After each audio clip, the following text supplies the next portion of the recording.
4. Esther Walters. Esther Anderson sortit du supermarché et se dirigea vers l'endroit où elle avait garé sa voiture. Stationner devenait de plus en plus difficile chaque jour, se dit-elle. Elle heurta soudain une personne âgée qui arrivait vers elle en claudiquant. Elle s'excusa et la dame poussa une exclamation. « Mais vous êtes ? Je ne me trompe pas, vous êtes Mrs. Walters ? Esther Walters ? Vous ne vous souvenez pas de moi, j'imagine. Jem Marple. Nous nous sommes connus dans un hôtel de Saint-Honoré. Oh, il y a un certain temps, 1 an et demi. Miss Marple, mais oui, bien sûr. Si je m'attendais à vous rencontrer.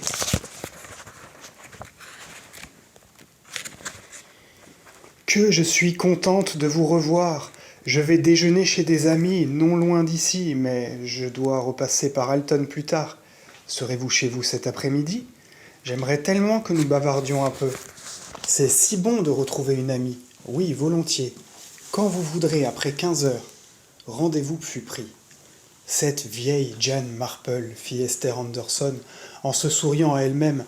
La voir réapparaître comme ça, je la croyais morte depuis belle lurette. Miss Marple sonna à la porte de Winslow Lodge à 15h30 précise. Esther ouvrit et la fit entrer. Miss Marple s'installa dans le fauteuil qu'elle lui indiquait, avec cette légère agitation sautillante qu'elle adoptait chaque fois qu'elle était un peu en émoi. Ou feignait d'être en émoi, car elle ne l'était pas dans ce cas précis. Tout s'étant déroulé exactement comme elle l'avait souhaité. « Je suis tellement heureuse de vous retrouver, dit-elle à Esther. Tellement heureuse. Les choses sont bizarrement faites ici-bas, vous savez. Vous espérez revoir les gens, vous êtes presque sûr de les revoir. Puis le temps passe, et tout d'un coup, c'est la surprise. C'est là qu'on dit que le monde est petit, n'est-ce pas ? Absolument. Et je pense qu'il y a une part de vrai dans cette expression, parce qu'il paraît grand, les Antilles sont si loin de l'Angleterre.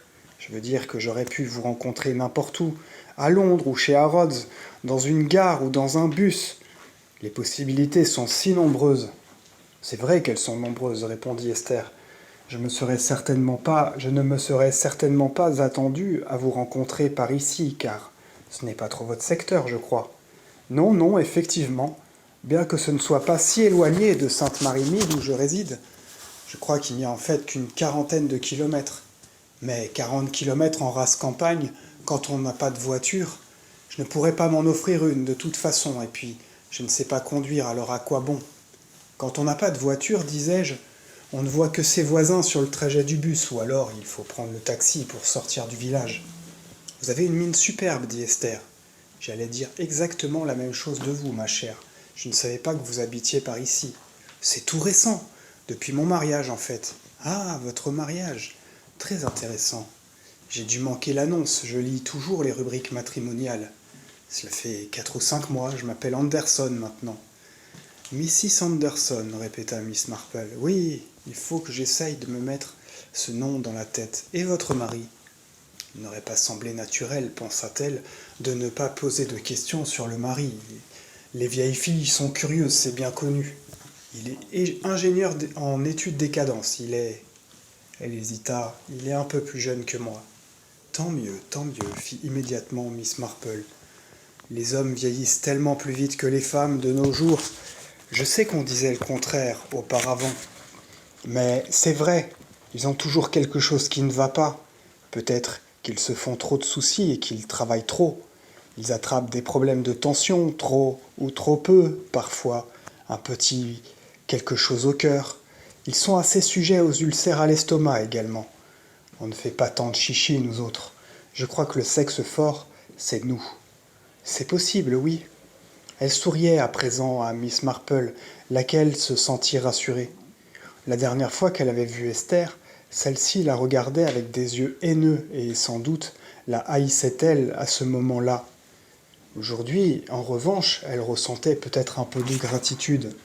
Elle avait dû se rendre compte qu'elle-même avait failli se retrouver sous une dalle de marbre dans un respectable cimetière, au lieu de vivre une vie vraisemblablement heureuse avec Mr. Anderson. « Vous avez l'air en pleine forme, dit-elle, et toute gaie. Vous aussi, Miss Marple. Ma foi, je prends de l'âge, bien sûr, et tous les maux qui vont avec. Rien de bien grave, remarquez, mais bon, on a toujours des rhumatismes ou des douleurs quelque part. On n'a plus le pied aussi sûr qu'avant, et on a généralement le dos ou une épaule ou une main qui fait des siennes. Oh, et puis parlons d'autre chose. Quelle jolie maison vous avez! C'est vrai, nous n'y sommes pas depuis bien longtemps, cela fait 4 mois environ que nous avons emménagé. Miss Marple regarda autour d'elle. C'était à peu près ce qu'elle avait supposé. Comme elle avait supposé aussi que lorsqu'ils emménageraient, ils le feraient sur un grand pied. Ils avaient un mobilier de prix confortable, à la limite du luxueux. De bons rideaux, de belles housses, sans goût artistique particulier. Mais elle ne s'attendait pas à mieux. Elle pensait connaître l'origine de cette apparence de prospérité. Le legs rondelet de M. Raffil était passé par là. Elle fut heureuse de constater qu'il avait tenu parole. Je suppose que vous avez vu l'avis de décès de M. Raffil, fit Esther, comme si elle lisait dans les pensées de Miss Marple. Oh oui, bien sûr, c'était il y a environ 1 mois, n'est-ce pas? Ça m'a vraiment touché, vraiment affligé, encore que, bon, on savait que... Il en était d'ailleurs conscient lui-même, n'est-ce pas? Il a fait plusieurs fois des allusions à sa fin prochaine. Il était très courageux sur ce chapitre, vous ne trouvez pas? Très courageux, oui, et très généreux aussi. Quand il m'a engagé, vous savez, il m'avait dit qu'il me paierait un très bon salaire, mais qu'il faudrait que je fasse des économies dessus, parce que je ne devais m'attendre à rien de plus de sa part. Alors, je ne m'attendais à rien de plus de sa part. C'était un homme qui se tenait à ce qu'il disait, n'est-ce pas? Eh bien, il a apparemment changé d'avis. Oui, fit Miss Marple, et je m'en réjouis. Ça ne me surprend d'ailleurs qu'à moitié. Non pas qu'il m'en ait parlé, bien sûr, mais je me le demandais. Il m'a laissé une très grosse somme, une surprise. Je n'y croyais pas au début. C'est ce qu'il voulait sans doute, que ce soit une surprise. Ça lui ressemble bien, à mon avis, dit Miss Marple. A-t-il laissé quelque chose comment s'appelait-il déjà, son domestique, son garde-malade? Oh, vous voulez dire Jackson? Non, il ne lui a rien laissé, mais je crois qu'il lui avait fait quelques somptueux cadeaux la dernière année. L'avez-vous jamais revu, Jackson? Non, non, je ne me souviens pas l'avoir rencontré une seule fois depuis ce séjour aux îles. Il n'est pas resté avec M. Raffil après leur retour en Angleterre. Je crois qu'il est entré au service d'un lord, quelque chose, qui habite à Jersey ou à Guernesey. J'aurais vraiment aimé revoir M. Raffil, dit Miss Marple. Ça fait bizarre, après nous être retrouvés si proches, lui, vous, moi et quelques autres. Plus tard, quand je suis rentré à la maison et que 6 mois ont passé, je me suis aperçu un beau jour qu'autant nous avions été étroitement associés dans cette période difficile, autant je connaissais peu M. Raffil. J'y pensais encore, pas plus tard que l'autre jour, après avoir lu son avis de décès. J'aurais vraiment aimé en savoir un peu plus sur lui. Où est l'aîné, par exemple? Comment étaient ses parents? S'il avait des enfants, des neveux, des cousins, de la famille? Oui, j'aurais aimé savoir. Esther Anderson eut un petit sourire en regardant Miss Marple. Elle paraissait penser. Je suis bien certaine que c'est le genre de curiosité que vous éprouvez pour toutes les personnes que vous rencontrez. Non, se borna-t-elle à dire, il n'y a qu'une chose que les gens connaissaient vraiment de lui. Qu'il était très riche, avança immédiatement Miss Marple. C'est ce que vous voulez dire, n'est-ce pas? Quand on sait que quelqu'un a une grosse fortune, on ne cherche pas à creuser davantage d'une certaine manière. On dit il est très riche ou alors il est immensément riche, en baissant la voix parce que ça en impose, pas vrai, quelqu'un d'immensément riche. Esther émit un petit rire. N'était pas marié, il me semble, demanda Miss Marple. Je ne l'ai jamais entendu faire mention d'une épouse. Il a perdu sa femme il y a très longtemps, relativement tôt après leur mariage, je crois. Elle devait être beaucoup plus jeune que lui. Elle est morte d'un cancer, triste histoire. Il a eu des enfants? Oh oui, 2 filles et un fils. Une des filles est mariée et vit en Amérique. L'autre est morte jeune. J'ai rencontré une fois l'américaine, une jeune femme très différente de son père, plutôt silencieuse, à l'air neurasthénique. Monsieur Raffil ne parlait jamais de son fils. Il me semble qu'il a dû y avoir un problème de ce côté-là, un scandale ou quelque chose de ce genre. En tout cas, c'était le mutisme total à son sujet. Mon Dieu, que c'est triste. Je crois que ça s'est passé il y a longtemps. Il est parti très loin à l'étranger et n'est jamais revenu. Il est mort là-bas, je ne sais pas où c'était. Monsieur Raffil a dû en être très affecté. On ne savait jamais avec lui, répondit Esther. Il prenait son parti de tout. Si son fils l'a déçu, s'il est devenu un fardeau plus qu'une source de joie, il s'en sera fait une raison. Il aura pourvu au nécessaire en lui envoyant peut-être de l'argent pour l'aider, mais il l'aura une fois pour toutes chassé de ses pensées. Voir, fit Miss Marple. Il n'a jamais parlé de lui ou dit quoi que ce soit. C'était un homme qui ne disait jamais grand-chose de ses sentiments ou de sa vie privée, souvenez-vous. Non, bien sûr, mais je pensais qu'à vous, peut-être, qui avez été sa secrétaire pendant tant d'années, il aurait pu confier ses problèmes. Il n'était pas du genre à confier ses problèmes. S'il en avait, ce dont je doute, il était marié à son travail, si l'on peut dire. Ses affaires étaient ses enfants, à mon avis, les seuls qui comptaient à ses yeux. Ce qui le rendait heureux, c'était investir, faire de l'argent, tenter des coups de poker. Tant qu'un homme n'est pas mort, il ne faut pas le dire heureux, mais favoriser de la fortune, murmura Miss Marple, en martelant ces mots de Solon comme une sorte de slogan, ce qu'ils avaient d'ailleurs dû être à l'époque. Il n'avait donc pas de tracas particulier au moment de sa mort, enchaîna-t-elle. Non, qu'est-ce qui vous fait penser à ça demanda Esther d'un ton de surprise. Ce n'est pas ce que je le pensais vraiment. Je me posais juste la question parce qu'on a tendance à s'angoisser de tout quand... Je ne dirais pas quand on vieillit, car il n'était pas si âgé que ça, mais quand on est handicapé, qu'on ne peut plus être actif comme avant et qu'on doit se ménager. C'est alors que les soucis s'installent dans votre tête et se font ressentir. Oui, je comprends, mais je ne crois pas que M. Raffil était ainsi. De toute façon, j'avais cessé d'être sa secrétaire depuis quelque temps déjà, depuis 2 ou 3 mois après ma rencontre avec Edmund.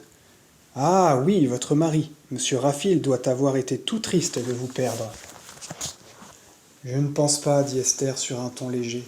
Il n'était pas homme à s'attrister de ce genre de choses, mais à engager sur le champ une autre secrétaire, ce qu'il a fait.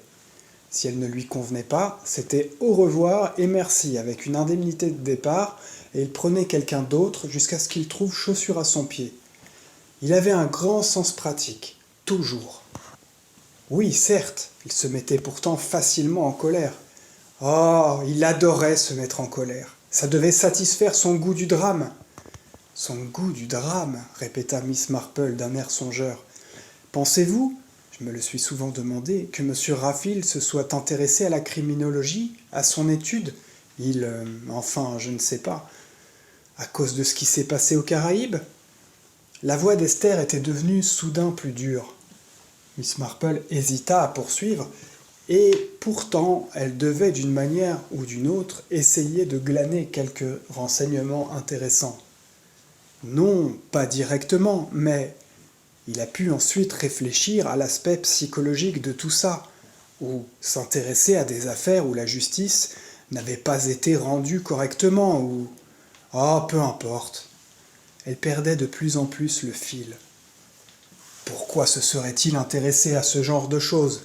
Puis, ne reparlons pas de cette affreuse histoire de Saint-Honoré. Oh non, vous avez tout à fait raison. Je pensais juste à certaines paroles que disait parfois M. Raffil, à des tournures de phrases spéciales, et je me demandais s'il n'avait pas certaines théories sur les causes du crime. Ses seuls intérêts étaient dans la finance. Une très habile escroquerie à connotation criminelle aurait pu retenir son attention, mais rien d'autre. Elle regardait toujours Miss Marple avec froideur. « Excusez-moi, fit cette dernière d'un air navré, je n'aurais pas dû revenir sur des sujets pénibles qui, heureusement, appartiennent au passé. Je vais d'ailleurs devoir me remettre en route. J'ai un train à prendre, et il me reste juste le temps. Allons bon, qu'est-ce que j'ai fait de mon sac? Ah, le voilà. » Elle s'occupa de récupérer son sac, son parapluie et quelques autres menues affaires, et la tension retomba un peu. Au moment de franchir la porte, elle se retourna vers Esther qui insistait pour qu'elle reste prendre une tasse de thé. « Non merci, ma chère, le temps me presse. Je suis très heureuse de vous avoir revu. Félicitations pour votre mariage et tous mes vœux de bonheur. Je suppose que vous ne comptez pas retravailler. Il y en a qui le font, qui trouvent ça intéressant, soi-disant, qui s'ennuient de n'avoir rien à faire. Moi, je crois que j'apprécierais bien une vie de loisir, de profiter aussi de ce que M. Raphaël m'a laissé. C'était très chic de sa part.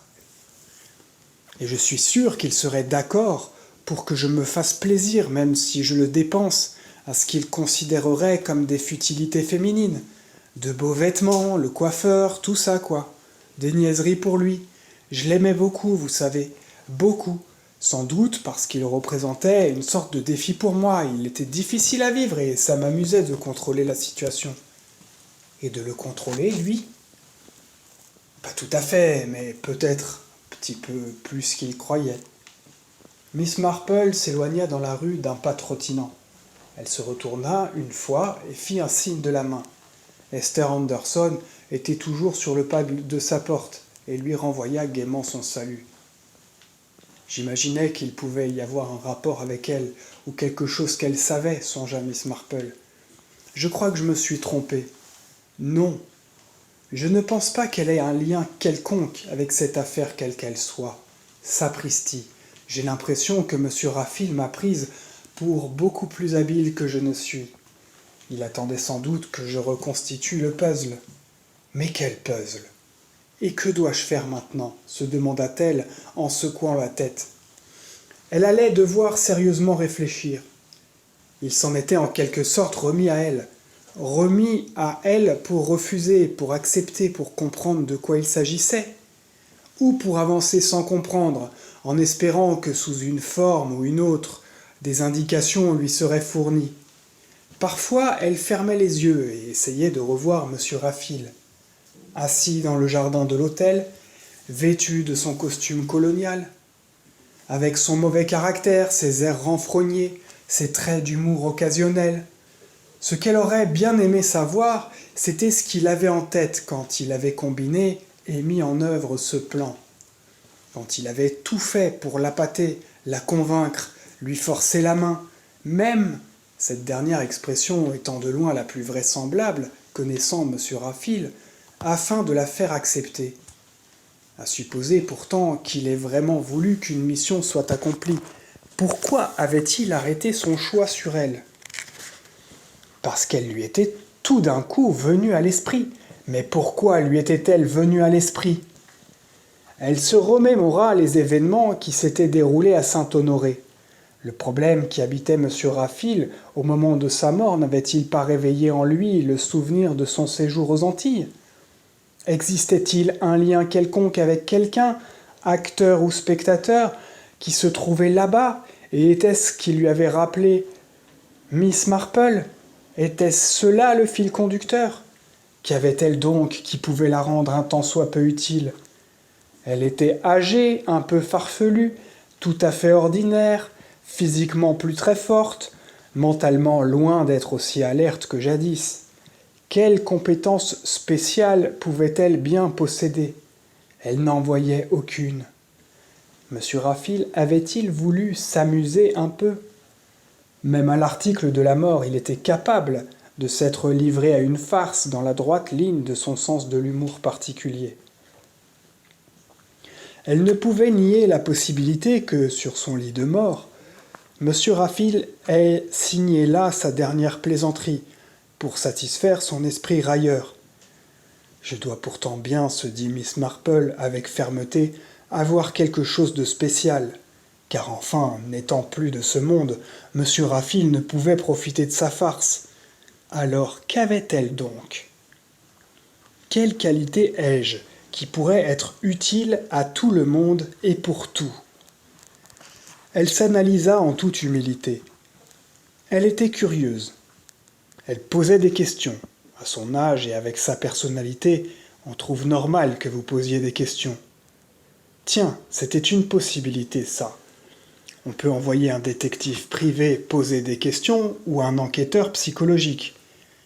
Mais il est vrai qu'il était bien préférable d'envoyer une vieille demoiselle dont l'habitude de fouiner, d'être curieuse, de trop parler, de vouloir toujours paraître connaître le pourquoi des choses paraissait toute naturelle. Une vieille chouette, songea-t-elle. Oui, je suis une vieille chouette. Il y en a tant comme moi et qui se ressemblent toutes. Donc, je suis ordinaire. Une vieille créature ordinaire encore qu'un peu fofolle. Ce qui, bien sûr, constitue un excellent camouflage. Voyons, je me demande si je suis sur la bonne voie. C'est vrai que parfois, j'arrive à savoir comment sont les gens. J'y arrive parce qu'ils me rappellent certaines autres personnes que j'ai connues. Ce qui fait que je perçois quelques-uns de leurs défauts et de leurs qualités, que je sais à qui j'ai affaire. Il y a ça aussi. Ses pensées revinrent à Saint-Honoré et à l'hôtel du Palmier d'Or. Elle avait essayé d'établir s'il y avait un lien en rendant visite à Esther Walters. Tentative complètement infructueuse, décida-t-elle. Rien ne semblait provenir de là-bas, rien qui pût être rapproché de cette demande que Miss Marple s'occupe d'une chose dont elle ne savait strictement rien. « Bon sang, que vous m'énervez, monsieur Raffil !» lâcha-t-elle tout haut d'une voix de reproche. Plus tard, cependant, en grimpant dans son lit et en appliquant la bienfaisante chaleur de sa bouillotte sur la partie la plus douloureuse de son rhumatisme, elle s'adressa de nouveau à lui, d'un ton qui pouvait être pris pour un semblant d'excuse. « J'ai fait de mon mieux, dit-elle. » Elle avait parlé comme s'il était dans la chambre. Mais, même s'il était Dieu sait où, il pouvait y avoir une sorte de communication télépathique, ou télé quelque chose. Et dans cette éventualité, elle n'allait pas hésiter à lui parler franc et net. « J'ai fait tout ce que j'ai pu, de mon mieux, dans les limites de mes possibilités, alors maintenant, à vous de jouer. » Ces paroles dites, elle s'installa encore plus confortablement, tendit la main, éteignit l'électricité et s'endormit.